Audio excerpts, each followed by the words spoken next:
Have any of you guys heard of a game called Gorilla Tag? Now, I'm sure most of you have, but the few who haven't, it is a VR tag game in which you are a gorilla with no lower torso and you can only move with your arms. Made by a guy named Lemming, it is extremely fun. That's just one thing I have to admit right now. It is an incredibly fun game when playing with friends, or rarely in a public lobby where it's not some kid screaming the N-word. But I digress. We're not here to harp on about how good the game is, and it is a very fun and good game. We're here to talk about the community behind the game that really makes up the game.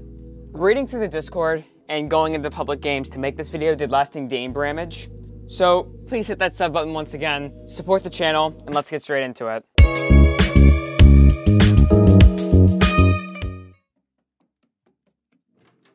The way Gorilla Tag does its game chat is fairly standard, proximity-based voice chat. This system works quite well with a game of this type because it's VR tag. You can tell where people are, they're trying to hide. It's fun all around. And although it works well most of the time, it can go against the game in some cases. Let me explain.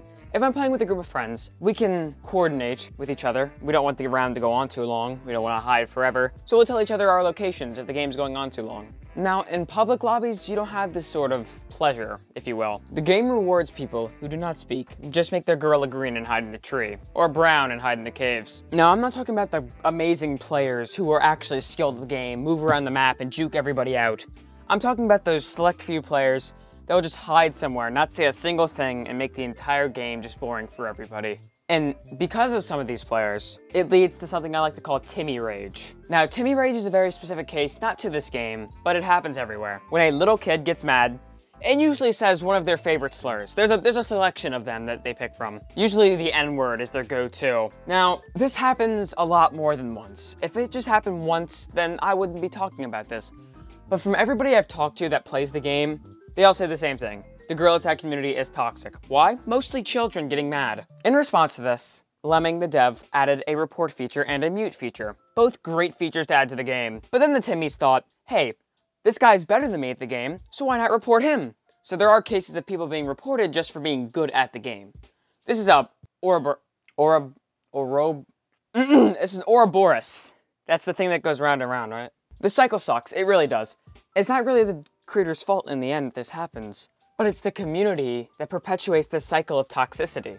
And a game like this, that centers around its community and needs its community to be fun because it's multiplayer only, it hurts the game in the end. Now, I have a friend, he's a YouTuber, blowing up at the moment. You guys should go subscribe to him. He's gonna reach 600 subscribers soon, so let's get him there. Name's Calactic, here to do an interview.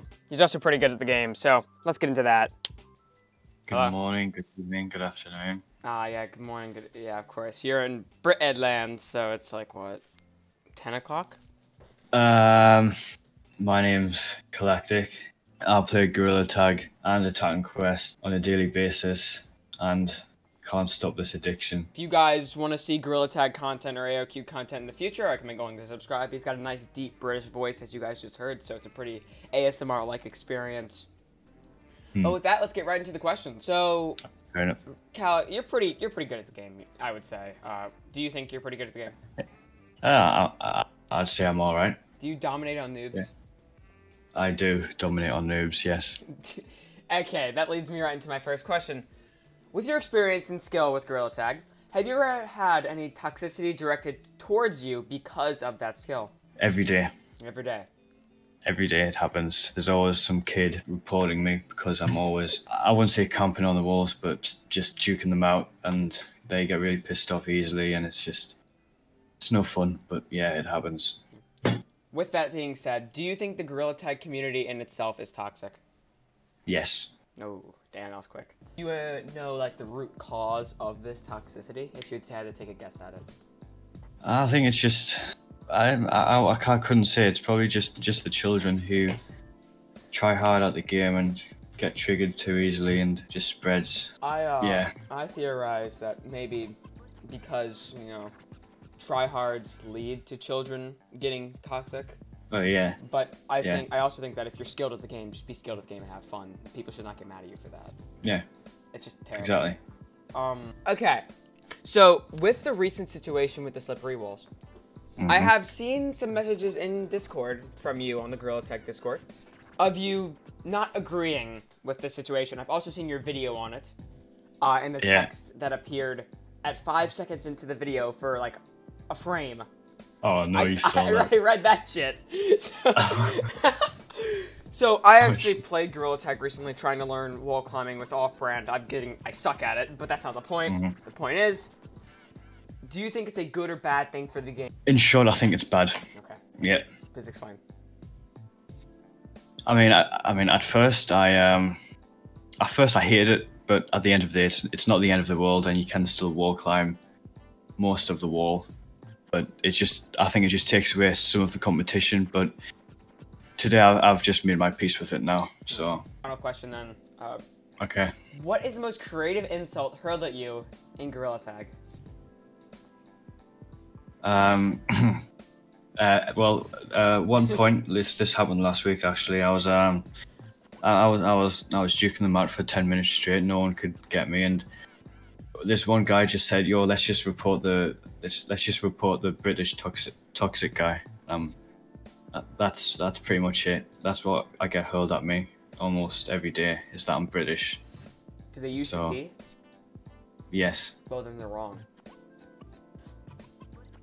I suppose so.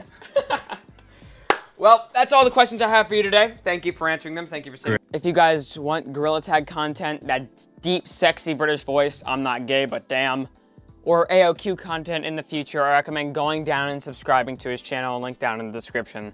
Now, with all that said and done, let's move right into our next topic. For games like Gorilla Tag, a Discord is not uncommon. I mean, hell, I moderate an Attack on Quest Discord. Most of these Discords are normal. You can talk with people that like the game, suggest ideas, or just genuinely hang out. Gorilla Tag's Discord is it's fun. Unlike most Discords, there is no clear structure of authority. There's just a list of people that are online. Now, I've heard people do this, or rather, Lemming likes this. It is to not let people know when authority is online. I like that idea. There's a big reason behind that, and I like it. But when there's no clear defined structure of authority, you have people not caring what they do and just go in and fuck around. This is evident by how much racism and transphobia goes on in the server, or just people being obnoxious. They don't care. Why should they? You also don't implore use of bots like Double Take, which is the alt identifier on our server, Vortex, or a myriad of other bots in order to keep the peace in your server. Therefore, making it kind of like an anarchy server, where not everything goes, but the rules are not as followed as strict as they should be because people don't care. Now recently, something that came up in the community has split people on the game. The Slippery Walls feature, added by Lemming. I personally think this is a good idea from the dev because it keeps a feature in the game while not completely restricting its usage, therefore not completely removing the feature. So I personally think it's good, but then again, I'm not a good player at the game. I am painfully average at best. Another problem that plagues the Discord is unequal enforcement. This unequal enforcement happens in a myriad of cases. Somebody will say something, but if there's no clear defined punishment for each rule, therefore people just get banned or 5-week muted or 2-week muted, which really sucks because having some sort of this happens if you do this really can benefit a server. Again, on the topic of the slippery walls, people on both sides are pretty toxic about the issue, which perpetuates this cycle of toxicity that I've talked about, as well as being hilarious to watch from the sidelines. To get some more opinions on the Discord, I'm going to ask people that have been banned, either justly or unjustly, to speak their minds on this issue. Starting interview with OutBack Ranch. Hello? You were banned on the server for what? What was it again? I got banned on the server for originally I got muted for 3 days for posting a quote-unquote NSFW photo, but it was just a screenshot of a hentai that I didn't actually know was a hentai. And then I posted the video that goes along, not with the hentai, but with the meme, which was a FNAF jump scare meme. And with that, I got a 2-week mute. And then after that, I made an alt, came back on, and got labeled as the Rage Baby. I think it was that. But he called. Doing further and I got investigation. banned. Yeah, doing further investigation into this shit. It seems that he told people not to post NSFW in general multiple times. Of course, I don't think that what you posted was NSFW. Of course, it wasn't. but the things you posted before was specifically the twerking Among Us, which I'm glad I do not have to see that ever again. I think I've posted that on an AOQ before one time, and I think I got muted for it. Yeah, that definitely makes sense. Yeah. So, things like that, I can see his reasoning behind, and it does make sense, honestly.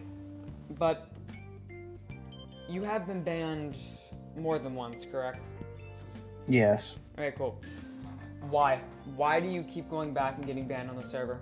It's fun sometimes, especially when we have like fan art of Lemming. Other than that, really just when something's going on with, like earlier, it was with Bread and Cheezus were in the server causing chaos. So I was like, I want in on that. You know, it's not really just me ever in the server. It's normally someone else that I know is also in there as well. So, it's just P-brain, smooth brain trolling, basically. I get that.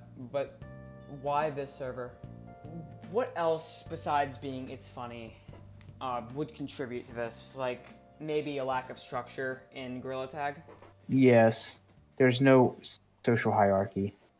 In doing this, it just creates an endless cycle of a toxic community, toxic Discord. People don't care if they get banned because they just rejoin on a new account. Yeah. And with having no hierarchy and no consequences, it really just creates major disorder, which makes sense because it's a game about returning to Monkey, and just like Monkey, there is no order in the server. Well, OutBack, thank you for answering my questions. Yep. Even though it is 1:56 a.m. my time, I don't know what it is your time. It is 3 a.m. Pog. Almost. Well, with that, I think we can end this interview right here. Yes. All right, Yeah, cool. okay. I am now recording. I just want to let you know that. Hello, All everybody. right. Welcome to the Cheezus Interview. Now, you were banned from Gorilla Tag. Do you want to tell me why? Because Lemming's a fucking bitch. Okay, that's one hell of a reason. Could you describe, like, exactly what you did to get banned? Okay, so basically, I went into the feedback channel, which is made for feedback, right? So I gave my feedback on the new update. And so then he's saying like, no, it's a good update. But literally everyone I've met is not happy with the update. So I start explaining that to him. He's not listening. So then I start poking fun at him, right? I just say, oh, I'm waiting for a ban. He says, why would you think that? And I said, quote, but aren't you king and love to ban? Yeah, after that, we argued for a little bit, and eventually he proved my point by banning me. Did you have any interactions with him prior to this? A couple, where I politely criticized his moderation. So you do not think your ban was justified? I guess I was kind of being a dick, but I don't think I should have been banned. Maybe a mute. From what I'm reading in the logs, it says that he invoked the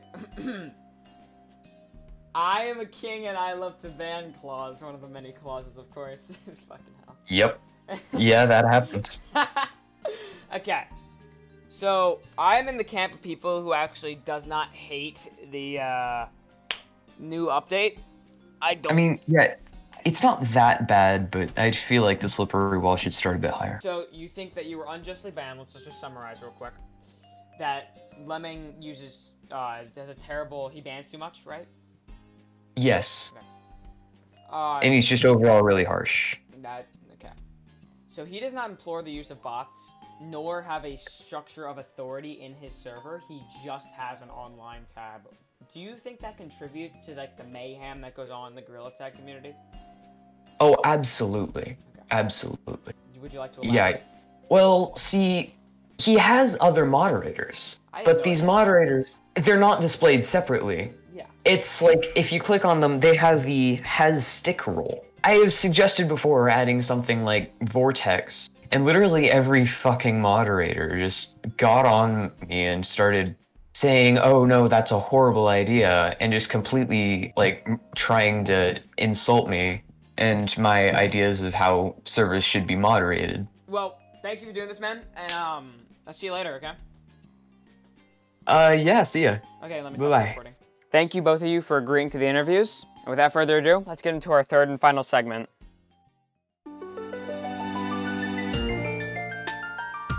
Now we get into the creator of the game, Lemming.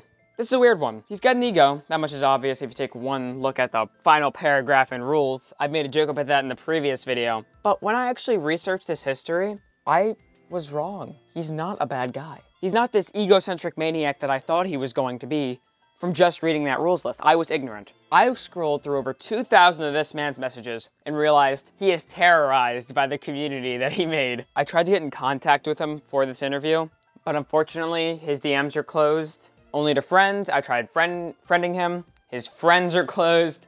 I tried messaging him via the Discord. I didn't want to ping him because I've seen in previous messages he doesn't like to be pinged unless it's completely urgent, which it really wasn't. So there's really nothing we can do about it.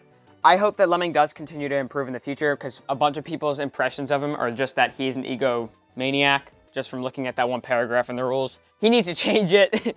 It honestly make him look a lot better if he just changed it. But other than that, there's really not much to say about him. He's actually a pretty good creator who just got fucked by the community he was given. I've spent most of this video calling the Gorilla Tag community out. It has a lot of problems, but I do not think it is unsalvageable.